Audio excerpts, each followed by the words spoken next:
দেশের টাকার পরিমাণ দেখেছেন, শুধু ঋণ ছিল ৩৬,০০০ কোটি টাকা। পদ্মা সেতু বানাতে ২ নাম্বারই করেও লিখেছে মাত্র ৩২,০০০ কোটি। তার মানে ওর টাকা দিয়ে আরেকটা বানানো যাবে? শয়তান এগুলো দেখে হাসবে। আল্লাহ পাক বলেন ২ নাম্বারে দুনিয়ায় যারা মাল সম্পদ জমা করে আর মনে করে এটা স্থায়ী ভাবে থাকবে, এটা আজকে অনেকেই ১৭ বছর মনে করেছিল। এজন্যই তো পদ্মা সেতুর চাইতেও একজনের টাকা বেশি।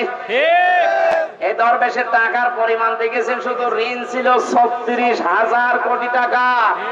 পদ্মা সেতু বানাতে ২ নাম্বারই করেও লিখেছে মাত্র ৩২,০০০ কোটি। তার মানে ওর টাকা দিয়ে আরেকটা বানানো যাবে? এই আয়াতের সাথে ১০০ ভাগ মিলে গেছে। ওরা মাল সম্পদ জমা করে আর মনে করে এটা স্থায়ী ভাবে আমার কাছে থাকবে, এ আর হাতছাড়া হবে না। আল্লাহ এমন ভাবে